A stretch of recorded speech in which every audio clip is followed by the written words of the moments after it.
Hello everybody, this is Albert with Green Tea House. I hope you're doing well today. Today we're going to talk about what plant does green tea come from, and is it a different plant than black tea or peppermint or chamomile? Now before we begin, come visit us here at the Tea Shop in New Braunfels, Texas. We're in a little kind of touristy hamlet of New Braunfels called Green, and we're halfway between San Antonio and Austin. Also, subscribe and hit the notification bells if you appreciate this content. It just helps with the algorithm so more people can watch this stuff. We would appreciate it. And post a comment if you like.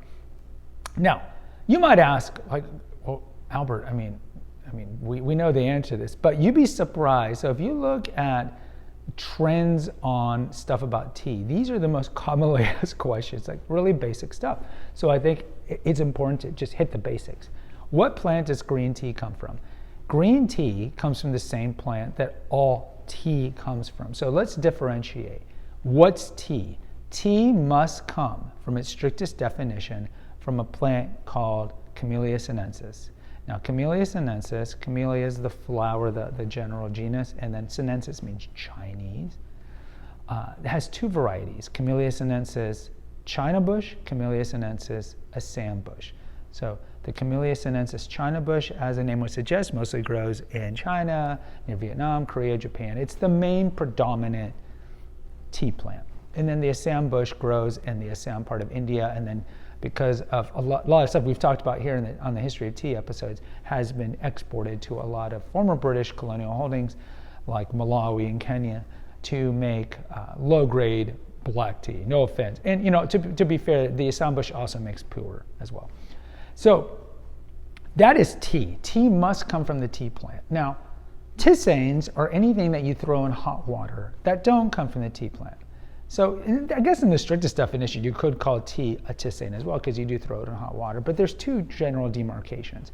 So tisanes are going to be chamomile, peppermint, robos, yaupon, and a zillion other things that you could pluck from your backyard and throw in hot water.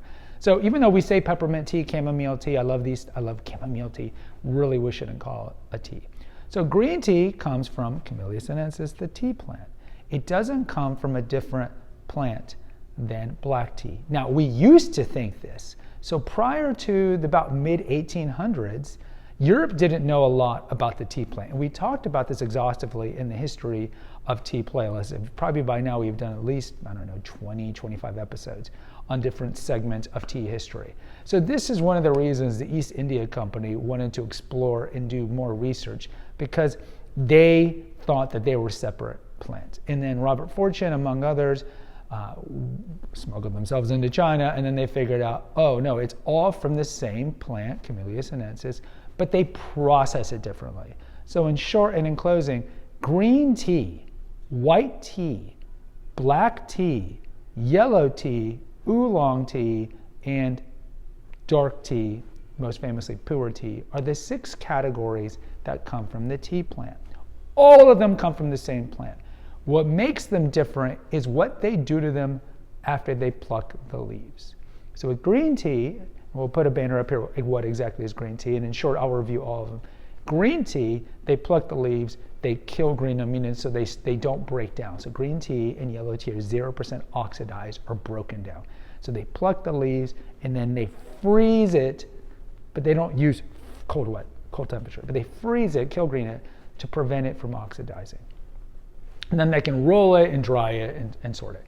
Yellow tea is essentially like green tea, but they do an extra step called yellowing, which is a non-enzymatic oxidation that changes the color and the taste. And then then normally they don't roll yellow tea and then you dry it. White tea is plucked, left out normally in the sun and in some outdoor place for a few days, and then they're going to dry it and then ship it. Oolong is the middle category, which is its oxidation is anywhere from 15 to 70%. Oolong is going to be the same thing, plucked, dried, all the basics, and then they're going to tumble it. In the old days, they would kind of bruise it. So, because oxidation occurs from bruising the leaves, like hitting it, rolling it, doing things like that. So oolong, they're going to most famously bruise it. Then they're going to roll them into knots, most of the oolongs. Then they're going to dry them and so forth. Black tea is 100% oxidized, meaning that puppy, those leaves are plucked, and then they just tear those guys to shreds. So black tea, you're going to see as either an orthodox black tea, and again, I'll put a banner up here, what exactly is black tea, because we don't want to go through the whole thing again. Black tea is either going to be orthodox or CTC. Orthodox is essentially loose leaf, but even if you look at orthodox black tea, something like a Darjeeling or whatnot, you're going to notice that the leaves are really chopped up, certainly compared to all the other 4 categories of tea that we talked about. Or it's going to be CTC, which is they put it in a machine, just pulverize it into sand, because it makes black tea more robust and tastes better. And then they dry and do all the other things. And then pu'er is fermented. Sometimes you hear it is a fermented black tea. No, it's just fermented. So meaning that they're going to, there's raw and ripe pu'er, but ultimately what they do is after the initial stuff that we've kind of talked about, they're going to throw wet rags and stuff on it to encourage microbial growth.